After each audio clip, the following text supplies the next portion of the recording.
Hey guys, this is DJ Morgana again. So like I said, I was going to show you guys some of the videos in conclusion to what I was talking about. Some of the stuff that I mentioned is similar, but you guys can see where I'm coming from. So you guys are going to see what I'm talking about. And this video is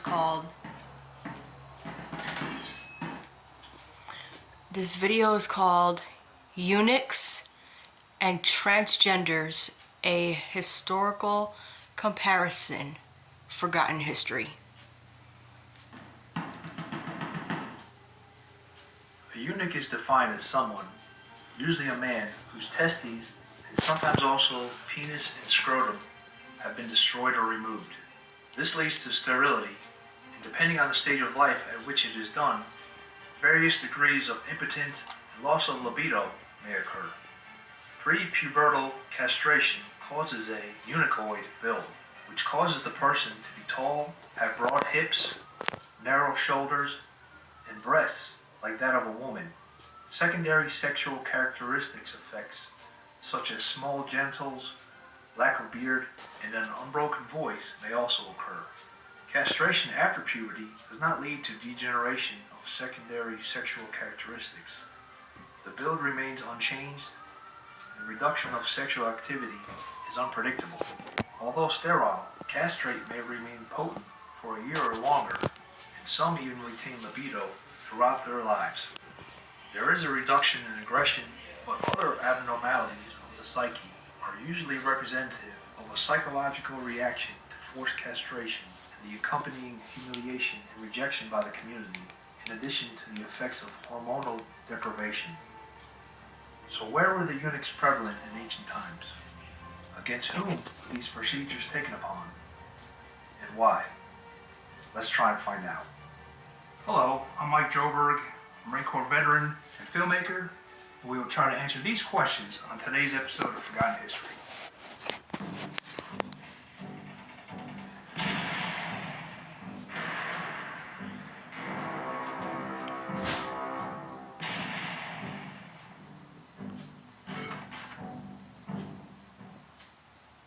In antiquity, eunuchs were mostly employed in the Middle East and in China, with two main functions: as guards and servants in harems or other women's quarters, and as chamberlains to kings. The Assyrians are credited with creating eunuchs for government service because it was believed that since they could not have any offspring, they would not attempt to overthrow the ruler and create their own hereditary dynasty. Later, the Assyrians created eunuchs for ritual religious purposes. The priests of Kubaba, the goddess of fertility, voluntarily became eunuchs at the altar so that their goddess would provide them a plentiful harvest, prevent droughts, famines, and bring prosperity to their people. Eunuchs were considered the most suitable guards for the many wives or concubines a ruler may have in his palace. And the eunuch's confidential position in the harems of princes frequently enabled them to exercise an important influence over their royal masters and even to raise themselves to stations of great trust and power. Some rose to become bodyguards, confidential advisors, and even ministers, generals, and admirals. Most eunuchs underwent castration as a condition of their employment, though others were castrated as punishment or after they had been sold into slavery. Eunuchs functioned as political advisors to the emperors of China as early as the Chao period, from 1122 to 221 BC, and continued as such under the Han, Tang, Ming, and Sung dynasties, persisting almost until the end of the imperial regime. At times, palace eunuchs became more powerful than the emperor and effectively ruled China. Eunuchs were used as court advisors and officials in Persia under Achaemenids from 559 to 330 BC. The Roman emperors Claudius, Nero, and Titus also employed eunuchs. After Nero's wife, Poppaea Sabina, died in 65 AD, supposedly at childbirth, although it was later rumored Nero kicked her to death. Later that following year, he married Sporus, a young slave boy, which he had castrated during their marriage. Nero had Sporus appear in public as his wife, wearing the regalia that was customary for Roman empresses. Among other forms of address, Sporus was termed lady, empress, and mistress. Suetonius quotes one Roman who lived around this time, who remarked that the world would have been better off if Nero's father had married someone more like the castrated boy. Going forward, After the fall of the Western Roman Empire and the Eastern Empire in Constantinople, many of the patriarchs during the Byzantine times were eunuchs. For example, Justinian I had eunuch bodyguards, and even many of the legendary Janissaries, especially under Mehmed I and Murad I and Murad II, were eunuchs who were in political positions. Political eunuchs also flourished in the centers of Muslim power after AD 750, and as a class, eunuch advisors only disappeared with the end of the Ottoman Empire in the early 20th century. Although not a form of eunuchism in the terms of the definition above, voluntary abstention from sexual activity played a strong role among the early fathers of the Christian Church, giving rise, in due course, to the establishment of celibacy in the monastic religious orders. A relationship was perceived between eunuchism and the voluntary abstention from sexual activity as a pure and total dedication to God. An interpretation of the Gospel of Matthew 19:12, which reads, "For there are eunuchs who are born that way. There are eunuchs who have been made eunuchs by others. There are those who choose to live like eunuchs for the sake of the kingdom of heaven. The one who can accept this should accept it."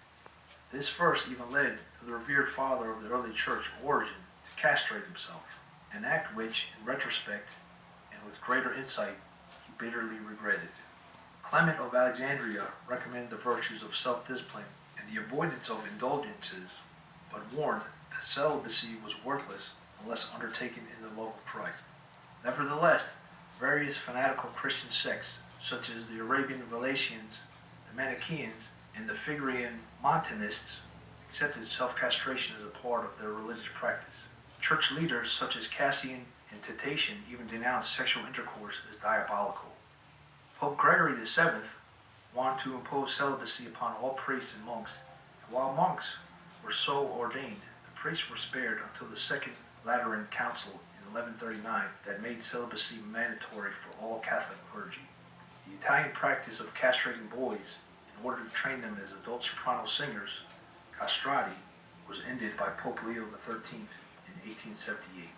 So, throughout history, eunuchs were usually forced into their situation.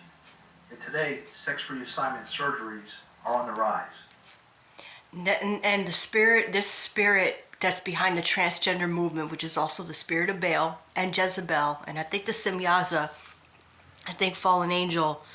A lot of the stuff is mostly demonic, guys. The transgender thing and changing your sex is all demonic, and so because of that, because now it's on the rise, now that people are willingly giving themselves, they're now facing the terrible consequences of it.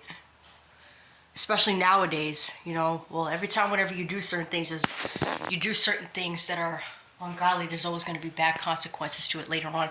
Although in ancient times past, I understand why that people were doing these things. Not only heathen nations doing it for idol worship, for guardship and stuff like that, for leadership position and different things like that, and being in temples to worship idols. Oh, and the Corybantis, like the one that Michael Jackson was participating in, that's also false god worship and goddess worship. But anyway, and about when he was talking about how God allowed some of this stuff to happen, and a part where the guy also said that, being celibate, and I know that sometimes in the past, I think some of the Jewish or Christian men in ancient times past, some of them were eunuchs because sometimes God wanted them to learn sexual discipline, but it still doesn't get but just because people were doing certain things in times past, it doesn't mean that people could just do stuff like this today, and sometimes God allows certain things to happen because God wants us, especially men, to be sexually disciplined.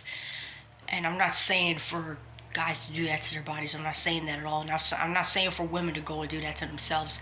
But it's very important to have sexual discipline, let alone in a holy and natural way, the way God has intended it.